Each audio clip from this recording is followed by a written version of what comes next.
গুলির শব্দে কেঁপে ওঠে হলরুম, কিন্তু তবুও থামেনি রাজনৈতিক অবস্থান। ওয়াশিংটনের এক নৈশভোজে গুলিবর্ষণের ঘটনার পরও ইরান যুদ্ধ নিয়ে নিজের অবস্থানে অনড় থাকার ঘোষণা দিয়েছেন মার্কিন প্রেসিডেন্ট ডোনাল্ড ট্রাম্প। তিনি ইঙ্গিত দেন এই হামলা তাকে কোনোভাবেই যুদ্ধের লক্ষ্য থেকে সরাতে পারবে না।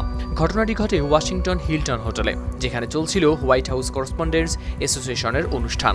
হামলার পর হোয়াইট হাউসে আয়োজিত এক জরুরি সংবাদ ব্রিফিংয়ে ট্রাম্প বলেন, ইরান যুদ্ধে জয়ী হওয়া থেকে কোনো কিছু আমাকে আটকাতে পারবে না। আমি জানি না এই হামলার সঙ্গে যুদ্ধের কোনো সম্পর্ক আছে কিনা, তবে এখন পর্যন্ত আমাদের কাছে থাকা তথ্য অনুযায়ী আমি মনে করি না এর পেছনে কোনো যোগসূত্র আছে। ইফাদ রোশো এক্সপার্ট মিক্সে আছে সবচেয়ে বেশি মশলার সংমিশ্রণ। ইফাদ রোশো এক্সপার্ট মিক্স মশলা। তবে এর আগে তিনি সাংবাদিকদের সঙ্গে আলাপকালে কিছুটা সংশয় প্রকাশ করেছিলেন। হামলার পেছনে ইরান যুদ্ধের সংশ্লিষ্টতা আছে কিনা তা বলা মুশকিল। তার এই দ্বৈত অবস্থানই ঘটনাটিকে আরও জটিল করে তুলেছে। ট্রাম্প হামলাকারীকে একজন লোন উলফ বা নিঃসঙ্গ হামলাকারী হিসেবে উল্লেখ করেন। সংবাদ মাধ্যম মিডল ইস্ট আই ও গালফ নিউজের প্রতিবেদনে প্রকাশ পেয়েছে এই তথ্য।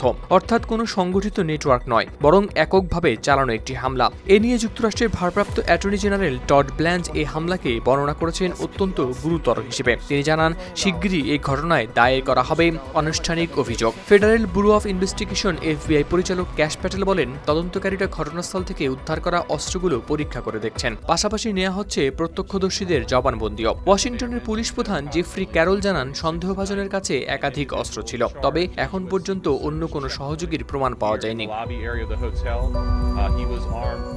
এদিকে এই ঘটনার মাঝেই কূটনৈতিক প্রক্রিয়াও দেখা দিয়েছে নতুন মোড়। ট্রাম্প জানান, তেহরানের প্রস্তাব পছন্দ না হওয়ায় তিনি বাতিল করেছেন পাকিস্তানে যাওয়ার পরিকল্পনা। প্রায় 2 মাস ধরে চলা ইরান যুদ্ধের সমাধানে মধ্যস্থতার চেষ্টা চলছিল, যেখানে অর্থাৎ একদিকে নিরাপত্তা সংকট, অন্যদিকে স্থগিত হয়ে যাওয়া আলোচনা। সব মিলিয়ে পরিস্থিতি এখন আরও সংবেদনশীল। এখন প্রশ্নটা আরও গুরুত্বপূর্ণ, এই হামলা কি শুধু একটি বিচ্ছিন্ন ঘটনা, নাকি এটি ইঙ্গিত দিচ্ছে আরও বড় কোনো অস্থিরতার? হাওলাদার শামীম, RTV।